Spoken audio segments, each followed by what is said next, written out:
Salut les jeunes pousses, c'est Alex. On se retrouve aujourd'hui pour une nouvelle vidéo où on va parler ensemble de la spiruline et je vais vous présenter les bienfaits de la spiruline, cette petite micro-algue verte dont vous avez peut-être déjà entendu parler, qui est en ce moment à la mode, que tout le monde consomme. C'est une algue vraiment intéressante pour la santé, on va voir ça ensemble dans cette vidéo. Bon, en fait, la spiruline, vous en avez peut-être déjà entendu parler, c'est une algue bleu-verte qui était déjà cultivée, mais il y a déjà des millénaires par les Aztèques et les Incas.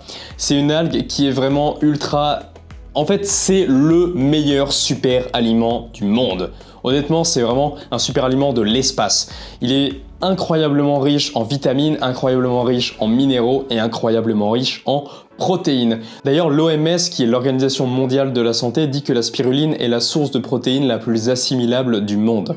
Pour vous dire à quel point elle contient énormément de protéines, en fait, elle en contient entre 60 et 80%. C'est l'aliment qui contient le plus de protéines sur Terre. La spiruline contient également beaucoup de minéraux et beaucoup de vitamines, donc elle contient quasiment toutes les vitamines du groupe B, elle contient de la vitamine A. La spiruline contient donc de la vitamine A, qui est de la bêta-carotène, et elle en contient 30 fois plus que la carotte. Elle contient toutes les vitamines du groupe B et de la vitamine B12, mais alors, en fait, non. Elle contient la vitamine B12, mais théoriquement, cette vitamine B12 n'est pas absorbable par l'organisme. En tout cas, aucune étude montre que cette vitamine B12 est absorbable par l'organisme. Donc si vous êtes végétarien, végétalien ou vegan, ne consommez pas de la spiruline en pensant avoir vos apports de vitamine B12 quotidiens. Consommez vraiment des pilules de vitamine B12. J'ai déjà fait une vidéo sur cette chaîne qui vous présente un complément alimentaire spécialement étudié pour les véganes, les végétariens et les végétaliens qui ont besoin d'apports en vitamine B12. Donc c'est la VegOne. Je vous mets le lien ici et dans la description. Je vous laisse aller voir ça si ça vous intéresse. Mais voilà, ne consommez pas la spiruline en remplacement de votre comprimé de B12. C'est super important. Il y a des gens qui sont morts comme ça. Non, c'est pas vrai, il n'y a personne qui est mort comme ça, mais ça pourrait arriver parce que la vitamine B12, mine de rien, est une vitamine assez importante pour l'organisme, notamment pour la fonction neurologique. Mais on en reparlera peut-être dans une prochaine vidéo en détail. Ainsi, pour continuer, la spiruline contient même du fer, elle contient d'ailleurs 20 fois plus de fer que le germe de blé.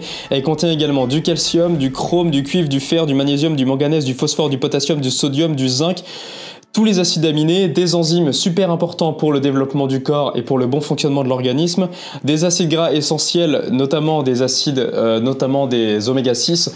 Donc je vous renvoie à la vidéo sur les oméga 3. Il n'y a pas assez d'oméga 6 dans cette spiruline pour déséquilibrer un apport d'oméga 3 trop faible. Mais voilà, elle contient des oméga 6, il faut le savoir. Elle contient également des caroténoïdes qui sont très importants pour le bon fonctionnement de l'organisme et pour le développement de certaines fonctions vitales dans notre corps, et également de la vitamine K. Donc voilà, la spiruline, c'est vraiment un super aliment et merci pour ma fiche de m'avoir sauvé parce qu'il y avait vraiment beaucoup de vitamines et beaucoup de minéraux à citer. En fait, la spiruline, c'est vraiment un super aliment par essence parce que toutes les vitamines, tous les minéraux, toutes les protéines qui sont contenues dedans sont ultra bien assimilables par notre organisme. On sait vraiment ultra bien assimiler tout ce qu'elle contient. Alors effectivement, elle contient 80% de protéines. Vous allez peut-être pas consommer 100 grammes de spiruline par jour. Je vous l'accorde, parce que c'est peut-être un peu dégueu. Mais voilà, même si vous en consommez entre 2 et 6 grammes, qui sont les recommandations journalières recommandées, voilà, les recommandations recommandées, par jour, donc entre 2 et 6 grammes, vous allez quand même avoir un apport proche de 4 grammes de protéines par jour en plus. Donc dans une alimentation peut-être trop faible en protéines ou dans une alimentation où vous cherchez à maximiser vos sources de protéines, ça peut être intéressant pour vous de consommer de la spiruline en plus. De plus, on dit que la spiruline est un aliment, un super aliment d'ailleurs, anti-carence. En effet, vous avez vu tout ce qu'elle contient comme vitamines et comme minéraux. Il est très peu probable d'avoir des carences en consommant de la spiruline. La spiruline, c'est un super aliment qui convient à tout le monde, aux femmes enceintes comme aux sportifs, aux enfants comme aux personnes âgées. Notamment aux personnes âgées, c'est très important pour elles si elles sont en carence, si elles sont en mauvaise santé, si elles ont leur organisme qui commence à être un petit peu faible, de leur apporter de la spiruline. Parce que la spiruline a beaucoup de bienfaits, et notamment celui de renforcer l'organisme, de renforcer le système immunitaire. Elle vient participer à beaucoup d'actions dans l'organisme, notamment la sécrétion de certaines enzymes. Elle renforce donc l'organisme dans son entièreté et elle renforce le système immunitaire en profondeur. C'est vraiment un super aliment que je vous conseille de consommer. Alors la spiruline, par contre, c'est vrai que c'est vraiment dégueu. Et donc j'en ai ici, je vais vous montrer à quoi ça ressemble. Voilà, c'est vert, ça pue et c'est dégueu. Non, mais en fait la spiruline, si vous voulez, c'est vraiment pas bon. Et c'est pour ça que moi je vous le conseille pas dans l'eau. Je vous le conseillerais plutôt par exemple dans un smoothie ou dans un jus de légumes ou dans un jus de fruits, là ça passe vraiment nickel. Mais si vraiment vous avez encore du mal, alors prenez-le en comprimé. La spiruline, vous pouvez soit la prendre en paillettes, en poudre ou en comprimé. Ce que je viens de vous présenter, c'était de la poudre. La paillette, c'est la forme la plus naturelle de la spiruline parce que la spiruline, en fait, elle est cultivée dans des bassins et de ces bassins-là, on récupère la spiruline et on la fait sécher au soleil, ce qui donne des espèces de petites paillettes bleu-vertes.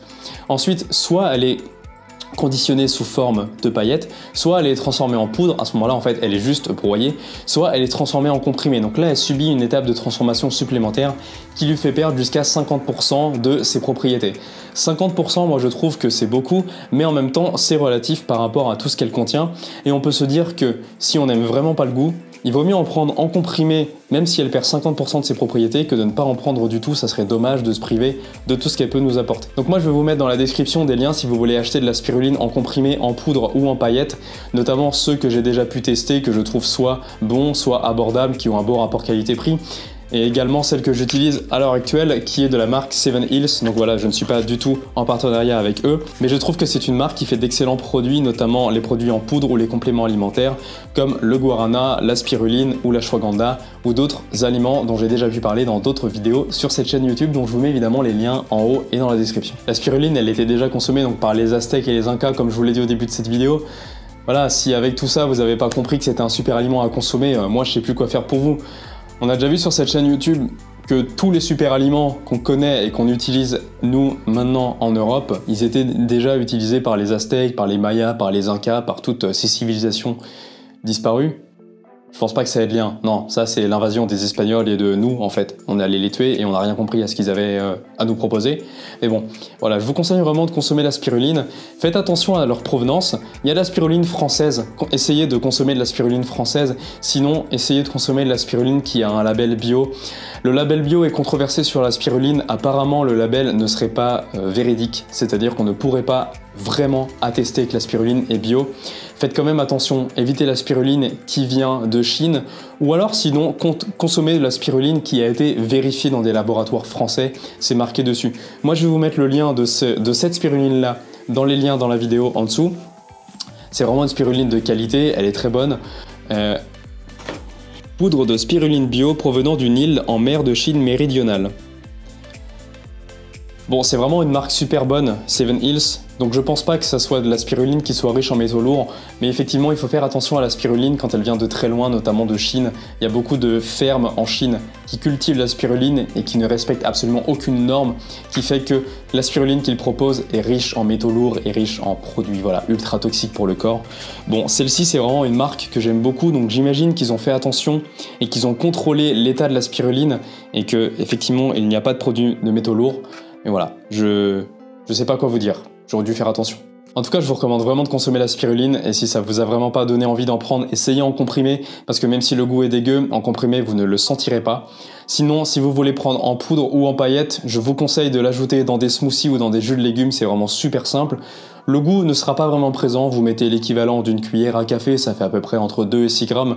C'est ce qui est recommandé pour une journée, c'est les valeurs recommandées par jour. Moi je vais vous laisser là, je vous souhaite de passer une bonne journée, prenez soin de votre alimentation les jeunes pousses et on se voit plus tard. Ciao!